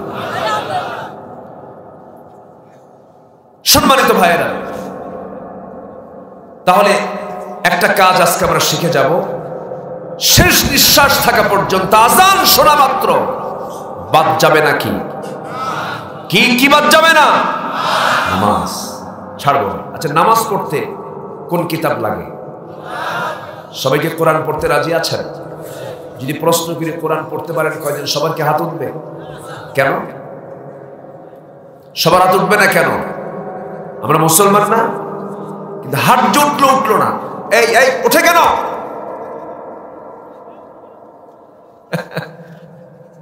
আসেন দোয়া করি, যাওয়ার আগে দোয়া হয়ে যাক, কারণ চলে যাচ্ছে তো। হ্যাঁ, মেহেরবানি করে বসুন না ভাই, আপনাদের ভাষাগুলো খুব সুন্দর, বলি আলহামদুলিল্লাহ।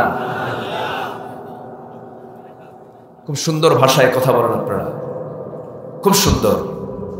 বাংলার সঠিক রূপ আপনাদের ভাষার মধ্যে আছে। বলি আলহামদুলিল্লাহ। এ ভাই ইয়াডাল ইয়াসিস তো, তাই না? কোন ইয়াডারে, তাই না? ভাষার মধ্যে একটা সৌন্দর্য আছে, একটা টান আছে, মাখরাজ আছে, সিফাত আছে। আলহামদুলিল্লাহ বলেন। তবে নোয়াখালীর ভাষা আরো সুন্দর, তাই না? হ্যাঁ, তাদের ভাষার ভিতরে আবার আলাদা ভাব আছে। বাংলা কম, তাদের আঞ্চলিকতা আছে। পানিকে পানি বলতে, পানিকে বলে হানি। আল্লাহ পাক হয় না, আল্লাহ ফাঁক। দারুণ সমস্যা। এদিক থেকে আমরা অনেক ভালো আছি, বলি আলহামদুলিল্লাহ। এক একটা এলাকার এক দেশের ভাষা, এক দেশের ভাষা আরেক দেশের কি ভাষা, এক দেশের ভাষা আরেক দেশের ভাষা, মানে হাসি হয়ে যায়।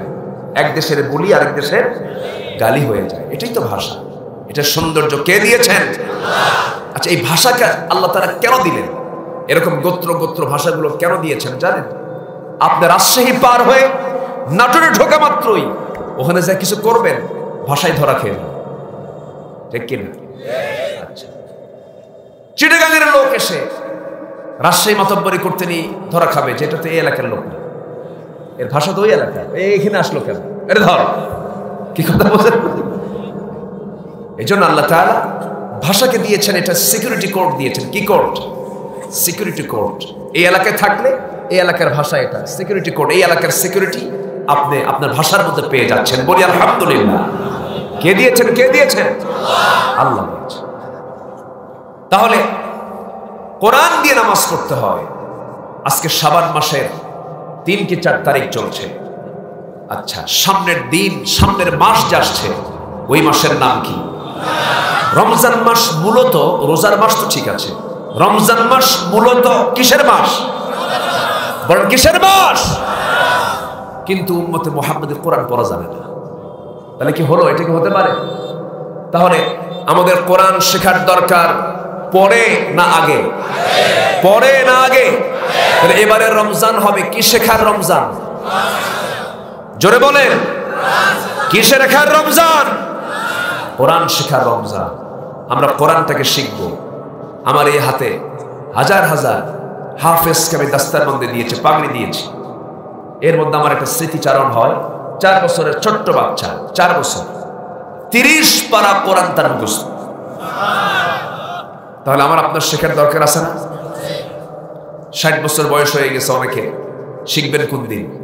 কিছু কিছু বুড়া চাচা আছে আবার বলে যে বাবা মুখে আসে না, আমার পারি না পড়তে। কিন্তু যখন বলা হয় চাচা ওই যে রহনপুরের মেইন পয়েন্টে 4 কাটা জায়গা আছে, ওই জায়গার দাগ নাম্বার কত চাচা? কে 83, দাগ নাম্বার মুখস্থ আছে। আবার নবাবগঞ্জ জজ কোর্টের সামনে গিয়ে সপ্তাহে 2 দিন ফাইল নিয়ে খুলে দৌড়াদৌড়ি করে। বুড়া মানুষ, 60 বছর বয়স, দৌড়াদৌড়ি করে ফাইল নিয়ে। হঠাৎ করে দেখা, চাচা কি ব্যাপার? এই বুড়া বয়স সামনে কোর্টের বারান্দায় কেন? তো বাবা 20 বিঘা জমির মামলা চলে, রায়টা আমার পক্ষে আসবে, কিন্তু উকিল বোঝে না, মাঝে মাঝে বুদ্ধি দিয়ে যায়। তাহলে উকিলকে বুদ্ধি দেওয়ার জ্ঞান আছে, দাগ নাম্বার মুখস্থ আছে, কিন্তু জান্নাতের দাগ নাম্বার মুখে আসে না। জান্নাতের দাগ নাম্বার কোন কিতাবে আছে? কোরআন শিখবেন কারা কারা? হাত তুলে দেখা। কোরআন শিখবেন কারা কারা? কেউ তো ভালো করে বলতেছে না। কোরআন শিখবেন কারা? হাত একটু উঁচু করে দেখেন না। হাত যদি একটু নিচু রাখেন ভিডিওতে তো ধরা খেয়ে যাবে না, ভিডিও মিস হলে সমস্যা না। বলুন সবাই ইয়া আল্লাহ, আমাদেরকে সহিভাবে কোরআন শেখার, 5 ওয়াক্ত নামাজ আদায় করার তৌফিক তুমি আল্লাহ দিয়া দাও। জোরে বলি আমিন, আরো জোরে আমিন। হাত নামান। কষ্ট পেলেন? তাহলে আমি সাথে আরেকটা যোগ দিলাম, আমরা কোরআনটাকে সহি করে পড়বো। জোরে বলি ইনশাআল্লাহ, আর জোরে বলি ইনশাআল্লাহ। আরেকটু বসুন, কথা কিন্তু শেষ হয়নি। আমার কথা এখন মাঝামাঝি পর্যায়ে আছে, একটু সময় আমাকে দেন। নড়াচড়া করলে আপনার নড়াচড়ার কারণে যদি মাহফিলের বিঘ্নতা হয়, এটার দায় কিন্তু আপনাকে নিতে হবে। বসেন, এটা মাহফিল, যে ইবাদতের জায়গা। মাহফিলে বসে যদি মজা না পান, কোরআন তেলাওয়াতে যদি মজা না পান, সেজদা দিয়ে যদি তৃপ্তি না পান, তাহলে ভাবতে হবে বড় ধরনের শয়তান আপনাকে আসর করছে। বসে সম্মানিত ভাইরা, গর্তের নাম কি মনে আছে আপনাদের? গর্তের নাম কি বলেন? গাইয়ুন। গাইয়ুন গর্তের মধ্যে 2 শ্রেণী ঢুকবে। 2 শ্রেণীর কথা বলেছি, আরো 7টা শ্রেণী সেই গর্তের মধ্যে ঢুকবে। তাফসীরে কুরতুবীর মধ্যে আসছে। সেই 7 শ্রেণী কারা? আল্লাহ রাব্বুল আলামিন বলেন, নাম্বার 1 হলো যে জিনাকার জিনা করতে করতে পাকা হয়ে গেছে, যে মদ্যপায়ী মদ্যপান করতে করতে পাকা হয়ে গেছে, এরপরে যে সুদখোর সুদের কারবার করতে করতে সুদকে জায়েজ মনে করে। এই এলাকায় তো সুদের কারবার নাই, সুদের কারবার আছে। এখন কেউ উঠেন না, এখন উঠলে ভাববো ওটাই সুদ খায়। বসেন সবাই। সুদের কারবার, অনেকে কিন্তু সুদের কারবারকে জায়েজ মনে করে, কারণ এটাও তো ব্যবসা। এরকম বলার মতো লোক আছে না নাই? আছে। আল্লাহ তাআলা এই সমস্ত বান্দাকে ওই গর্তের মধ্যে ঢুকাবে। জিনাকার ওই গর্তে ঢুকবি, মদ্যপায়ী ওই গর্তে ঢুকবি, সুদখোর ওই গর্তে ঢুকবে। এরপরে যে সন্তান তার পিতা মাতাকে সুন্দরভাবে কথা বলে না, সুন্দর আচরণ করে না, ভাত কাপড় চোপড় দেয় না, সবার ঘর বাড়ি হয়, সবার জন্য ঘর বরাদ্দ হয়, সুন্দর বাড়ি বানাইছে, ছেলের ঘর থাকে, মেয়ের ঘর থাকে, নিজেদের ঘর থাকে, আর বাপ মার ঘর থেকে হলো শীত তলে আছে না? বাপ মাকে দেখে না, বাপ মার সেবা থেকে নিজেকে দূরে রাখে, বাপ মার সেবা, বাপ মাকে সেবা থেকে বঞ্চিত রাখে। এই সমস্ত বান্দার জন্য আল্লাহ রাব্বুল আলামিন সেই গাই নামক গর্তটা রেখে দিয়েছেন। নাম্বার 5 হলো যে মিথ্যা সাক্ষী দেবে। মিথ্যা সাক্ষী মনে হয় আমার দেশে নাই, আসতে বলবেন না, আছে না নাই? মিথ্যা সাক্ষী যারা দেবে আল্লাহ তাআলা তাদেরকে গর্তের মধ্যে ঢুকাবেন। যে সমস্ত লোকের প্রতি মিথ্যা অপবাদ দেবে, মিথ্যা অপবাদে যারা অভিযুক্ত করার চেষ্টা করবে, তাদেরকে আল্লাহ তাআলা গাই নামক গর্তের মধ্যে ঢুকায় দিবেন। নাম্বার 7 হলো যে নারী তার সন্তানকে, যে নারী তার অপর সন্তানকে স্বামীর সন্তান বলে চালায়া দেয়, অর্থাৎ স্বামী থাকা অবস্থায় অন্য কোনো পুরুষের সঙ্গে জেনার কাজে লিপ্ত হয়ে যায়, এমন জাতীয় নোংরামি আজকের সমাজে কমছে না বাড়ছে? কমছে না বাড়ছে? বলেন, বাড়ছে। এই সমস্ত অপরাধগুলো যখন কোনো বান্দার দ্বারা হয়ে যাবে, আল্লাহ বলছেন এই সমস্ত বান্দাকে আমি আল্লাহ এই গর্তের মধ্যে ঢুকায় দেব। এরপরে আল্লাহ তাআলা আবার বান্দাকে বলছেন, শোনো, তবে যে বান্দার মধ্যে আমি 3টা গুণ পেয়ে যাব, আমি তাকে সুন্দর জান্নাত দিয়ে দেব, যে জান্নাতের মধ্যে কোনো প্রকার জুলুম থাকবে না। 3টা কাজ, কয়টা কাজ বলেন? 2টা কাজ বাদ দেব, আর 3টা কাজ গ্রহণ করব। জোরে বলি ইনশাআল্লাহ। নামাজ আমরা পড়ব, নফসের দাসত্ব আমরা করব না, নামাজ আমরা ছেড়ে দেব না। নাম্বার, এরপর আল্লাহ তাআলা যে কাজগুলো করতে বলেছেন, নাম্বার 1 হলো আল্লাহ রাব্বুল আলামিন বলছেন, ইল্লা মান তাবা ওয়া আমানা ওয়া আমিলা সালিহান ফাউলাইকা ইয়াদখুলুনাল জান্নাহ। তবে হ্যাঁ, যে বান্দা 3টা কাজ করবে, আল্লাহ রাব্বুল আলামিন বলছেন আমি নিজে তাকে স্থায়ী জান্নাত দিয়ে দেব। নাম্বার 1 হলো যে বান্দা তওবা করবে। কার কাছে? আমরা তওবা করব কার কাছে? তওবা মানে আজকে আমি এই অপরাধটা করেছি, জীবনে আর এই অপরাধটা আমি করব না। তওবা কবুলের 5টা শর্ত। কয়টা শর্ত বলেন? মনে রাখবেন, কয়টা শর্ত বলেন? 5টা শর্ত। নাম্বার 1 হলো যে বান্দা তওবা করবে, একমাত্র তওবা করতে হবে কার কাছে? নাম্বার 2 হলো তওবাকারী যে হবে সে অনুতপ্ত হবে, অপরাধী হয়ে নিজেকে অনুশোচনা করতে হবে, নিজে অনুতপ্ত হতে হবে। নাম্বার 3 হলো যে অপরাধটা করেছে বান্দা সে অপরাধ আর জীবনে করবে না। নাম্বার 4 হলো আর কোনো হারাম কাজের দিকে জীবনে যাব না। নাম্বার 5 হলো বান্দার হকটা ফেরত দিয়ে এরপরে তওবা করতে হবে। মনের সম্পত্তি বুঝে দেন না, আপনার তওবা কবুল হবে না। ভাইয়ের হক মেরে খান, তওবা কবুল হবে না।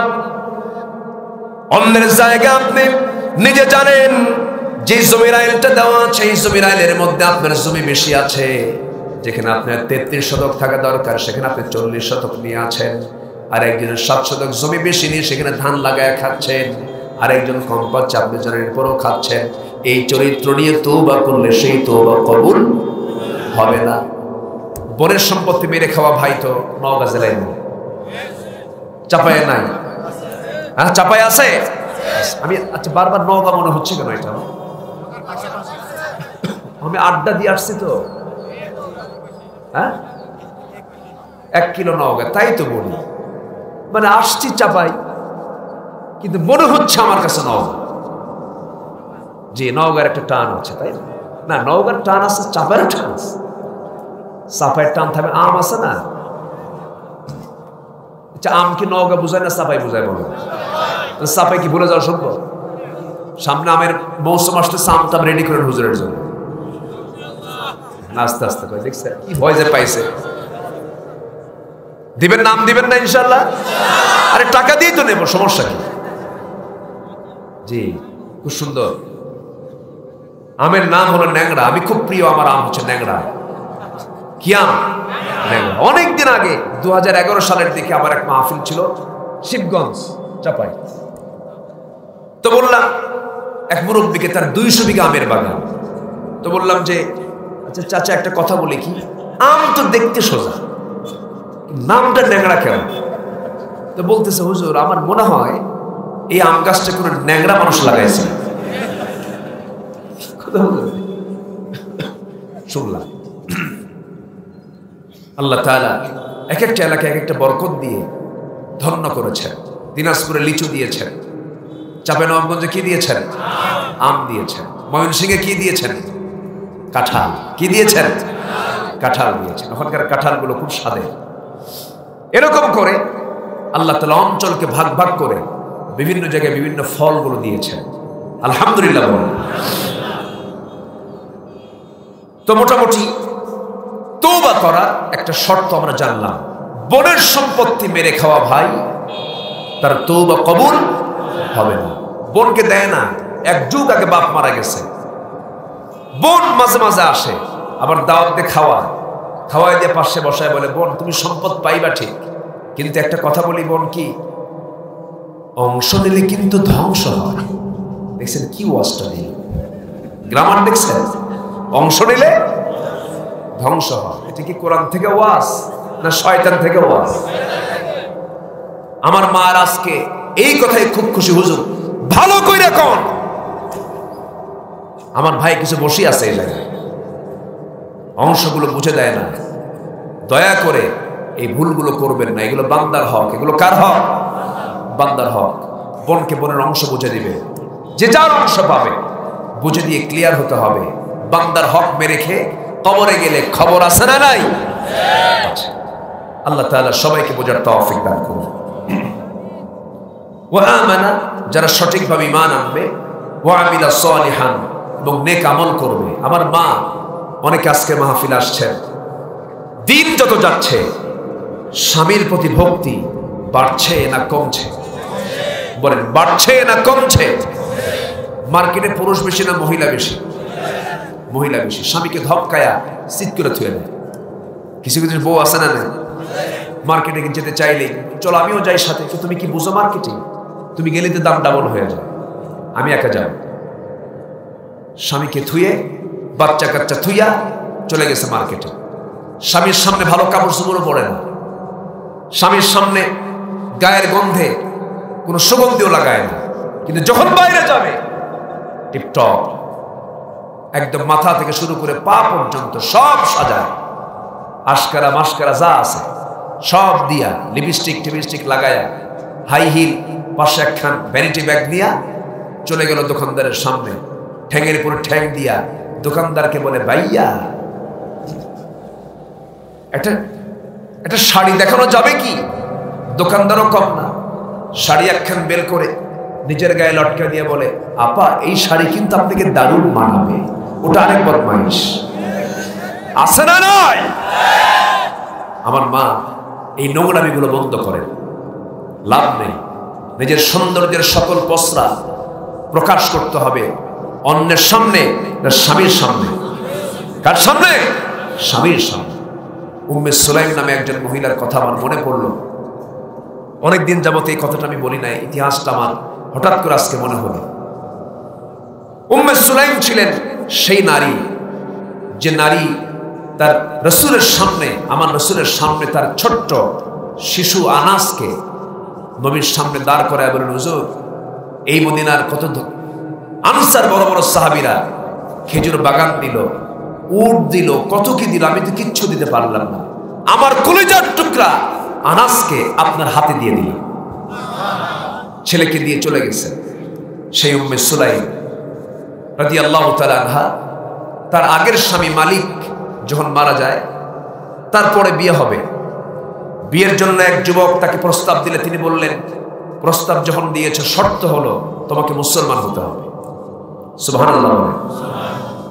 মোহরানা আমি চাই না, আমার বিয়ের মোহরানা হলো, ওই যুবককে প্রস্তাব দিল যে যদি বিয়ে হতে হয় শর্ত হলো কিছু মানুষকে কোরআন শিখায় দিতে হবে। জোরে করে আল্লাহু আকবার। বিয়ে শাদী হয়ে গেল। বিয়ে শাদী হওয়ার পর একটা বাচ্চা হলো। সেই বাচ্চা পৃথিবীতে আসার পর একটা ব্যবসায়িক কাজে তার স্বামী, ওই স্বামীর নাম ছিল তালহা, ব্যবসায়িক কাজে 7-8 দিন আসতে পারেন নাই। এর মাঝে তাদের ঔরসে নতুন একটা সন্তান আসে, সে সন্তানটা মারা যায়। 7তম দিনে ফিরে আসতেছে স্বামী, সকালবেলা সন্তানটা মারা গেছে, বিকেলবেলা স্বামী আসবে, লাশ সন্তানটাকে পাশের ঘরে রেখে দিয়া শোয়ায় রেখে চাদর মুড়ি দিয়ে আশেপাশের প্রতিবেশীকে জানায় দিচ্ছে, আমার সন্তান যে মারা গেছে এই কথা যেন আমার স্বামীকে না বলা হয়, তোমরা কেউ তাকে বলতে যাও। এই কথা বলে সুন্দর করে সাজগোজ করে 7 দিন পর স্বামী যখন ঘরের মধ্যে ঢুকতেছে, সেই সময় উম্মে সুলাইম মুস্কি হাসি মেরে স্বামীকে সালাম দিয়ে ভিতরে তাকে বরণ করলেন। স্বামী স্ত্রী মোহাব্বত তৈরি হয়ে গেল। হঠাৎ করে স্বামীর মনে হয়ে গেল, আমার স্ত্রী উম্মে সুলাইম শোনো, আল্লাহ তাআলা আমাদেরকে যে সন্তানটা দিয়েছেন সেই সন্তানের তো কোনো আনাগোনা পাচ্ছি না, আমার সন্তানটা কোথায় আছে, কোথায় গেছে, ঘরের মধ্যে তো দেখি না। উম্মে সুলাইম চক্ষু নিজেকে কন্ট্রোল করতে না পেরে চোখের কোনা বেয়ে বেয়ে টপ টপ করে পানি পড়ছে। উম্মে সুলাইমের স্বামী সন্দেহ করে বলছেন, আমার স্ত্রী তোমার চোখে পানি কেন, কি হয়েছে? এবার বলছেন, আপনি আমার স্বামী, আমি আপনার সন্তানের তথ্য কতক্ষণ গোপন করবো? আপনার সন্তান তেমন দেশে বেড়াতে গেছে যে দেশ থেকে মানুষ আর কোনোদিন ফিরে আসে না। এই কথা যখন বলেছে, স্বামী একটু তার প্রতি মনক্ষুণ্ণ হয়ে বলছে, আমার স্ত্রী, আমি ঘরের মধ্যে ঢুকলাম কত আগে, তুমি আমাকে আগেও জানাতে পারতে, কিন্তু সন্তানটা আমার মারা গেছে কত আগে তা না জানায় তুমি আমার সঙ্গে যে সহবাস করলে, প্রেম নিবেদন করলে, আমি তোমার প্রতি মনক্ষুণ্ণ হয়েছে, আমি রাসূলকে গিয়ে তোমার বিরুদ্ধে নালিশ করব। নবীর কাছে গিয়ে যখন সাহাবী বলছেন, ইয়া রাসূলুল্লাহ, আমার স্ত্রী উম্মে সুলাইম আজকে আমার সঙ্গে এমনটা আচরণ করলো কেন? এই আচরণে আমি সন্তুষ্ট হইনি। রাসূল বলছেন, আমার সাহাবী, তোমার স্ত্রী তোমার সঙ্গে তোমাকে খুশি করার জন্য যে আচরণটা করেছে, যে ধৈর্যের পরিচয়টা দিয়েছে, উম্মে সুলাইম তার জীবনের শ্রেষ্ঠ আমল সে আজকে করে ফেলেছে। জোরে বলেন সুবহানাল্লাহ। আমার নবীজি দোয়া করেন, আল্লাহ আমার উম্মে সুলাইমের এই পরিবারে তুমি আমার আরো একটা নেক সন্তান দিয়ে দাও। আর একটা নেক সন্তান হলো, তার নাম হলো আব্দুল্লাহ, জগদ্দন্য মুহাদ্দিস। এখান থেকে একটা বিষয় স্পষ্ট হলো, আমার মাদের জন্য 4টা কাজ গুরুত্বপূর্ণ কাজ। নাম্বার 1 হলো নামাজ, নাম্বার 2 হলো রোজা, নাম্বার 3 হলো স্বামীর আনুগত্য করা, স্বামীকে দাম দেওয়া। আবার যারা স্বামী তাদেরও উচিত হলো স্ত্রীকে মর্যাদা দেওয়া। স্ত্রীকে কি দেওয়া? মর্যাদা দেওয়া। অনেক স্বামী আছে বউকে কাজের মানুষের মতো মনে করে। আসতে কয় কেন? আসতে কয় কেন? বউ যদি অসুস্থ হয় সেই সময় বলে, আমার কি বউ অসুস্থ হবে কেন? দেখছেন বউ নাকি অসুস্থ হওয়া যাবে না, আসলে এরকম আছে না? বউ নাকি অসুস্থ হওয়া যাবে না, অসুস্থ হলে বলে সে বাপের বাড়ি থাকবে, সুস্থ হলে সে আমার বাড়ি থাকবে। এটা কি কোনো হাদিসে আছে নাকি? এই কোনো হাদিসে আছে? মর্যাদা দিতে হবে, সম্মান দিতে হবে, ইজ্জত দিতে হবে। আর নাম্বার 4 হলো আমার মা, সতীত্বের আপনি হেফাজত করবেন, পর্দায় আপনি থাকবেন। এই 4টা কাজ আপনার যদি হয়ে যায়, পর্দা কাকে বলে? বোরকা পরলে কি পর্দা হয় নাকি?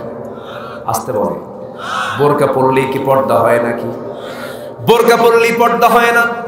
আমার দেশের যত পর্দাগুলো আমরা চোখের সামনে দেখতে পেতেছি, দেখবেন বোরকাগুলো পরে ঢাকার জন্য না দেখানোর জন্য? বলেন, ঢাকার জন্য না দেখানোর জন্য? দেখানোর জন্য বোরকা পরে। এমন বোরকা পরা যাবে না যে বোরকার মধ্যে ডিজাইন নাই, সেই জাতীয় বোরকা পরতে হবে। বোরকার গায়ে আবার আয়না লাগানো। আয়না বুঝেন তো? আয়না মানে আসল। এই জাতীয় বোরকা পরা যাবে না। মাথায় ওড়নার ভাঁজ করতে করতে উটের মাথা, উটের পিঠের মতো চোখা করে, আছে না নাই? উটের পিঠের মতো চোখা করে রাখে, এমন তো বোরকা পরা যাবে না। আপনাকে ঢিলে ঢালা বোরকা পরতে হবে, যেন কোমরটা না বোঝা যায়। বুকে প্রশস্ত কাপড় দিতে হবে, বুকটা যেন ঢেকে থাকে। শালীন পূর্ণ পোশাক আপনাকে পরতে হবে। বোরকা হবে 2 কালার না 1 কালার? আস্তে বলবেন না, বোরকা হবে 2 কালার না 1 কালার? 1 কালার বোরকা আপনাকে পরতে হবে। ডিজাইনগুলো ছাড়তে হবে। আর মেয়েদের ক্ষেত্রে 14 জন পুরুষের সঙ্গে দেখা করা জায়েজ, ছেলেদের ক্ষেত্রে 14 জন নারীর সঙ্গে দেখা করা জায়েজ। এই 14 জন পুরুষ, এই 14 জন নারী ছাড়া সকল পুরুষ এবং নারীর জন্য সবার সঙ্গে পর্দা করার দরকার আছে না নাই? সবার জন্য পর্দার প্রয়োজন আছে। এই বিষয়টা আপনি একটু খেয়াল করবেন। আমার মা, হাতের কড়া হাতটা সামনে নিয়ে নেন।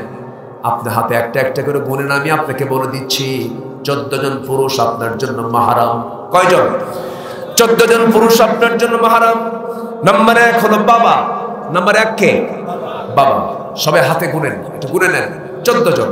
1 নাম্বার হলো বাবা, নাম্বার 2 হলো ছেলে, নাম্বার 3 হলো ভাই, নাম্বার 4 হলো নানা, নাম্বার 5 হলো দুধ ভাই, নাম্বার 6 হলো মামা, নাম্বার 7 হলো ভাতিজা, নাম্বার 8 হলো ভাগিনা, নাম্বার 9 হলো চাচা, নাম্বার 10 হলো দাদা, নাম্বার 11 হলো শ্বশুর, নাম্বার 12 হলো সৎ ছেলে, নাম্বার 13 হলো দুধ ছেলে, নাম্বার 14 হলো মেয়ের জামাই।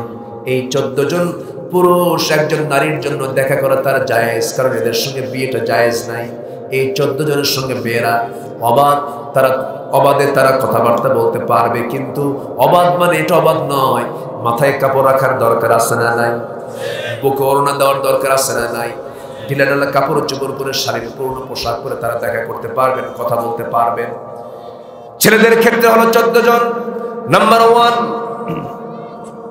মা, 2 হলো মেয়ে, 3 হলো নিজের বোন, নাম্বার 4 হলো নানি, নাম্বার 5 হলো দুধ মা, নাম্বার 6 হলো খালা, নাম্বার 7 হলো ভাতিজি, নাম্বার 8 হলো ভাগিনী, নাম্বার 9 হলো ফুফু, নাম্বার 10 হলো সৎমা, নাম্বার 11 হলো দাদি, নাম্বার 12 হলো শাশুড়ি, নাম্বার 13 হলো দুধ মেয়ে, নাম্বার 14 হলো ছেলের বউ। এই 14 জনের সঙ্গে দেখা করা জায়েজ এই জন্য, কারণ তাদের সঙ্গে বিয়ে জায়েজ নাই। বিয়ে জায়েজ নাই, জন্য দেখা করা জায়েজ। এই 14টা অপশনটাকে মাথায় রেখে যদি আমরা পর্দা অবলম্বন করতে পারি, আমার মা, আপনার জন্য আল্লাহর 8টা জান্নাতের দরজা আপনার জন্য খোলা খোলা আছে। জোরে বলি সুবহানাল্লাহ। আল্লাহ কবুল করুন, আল্লাহ কবুল করুন। আমি অনেক সময়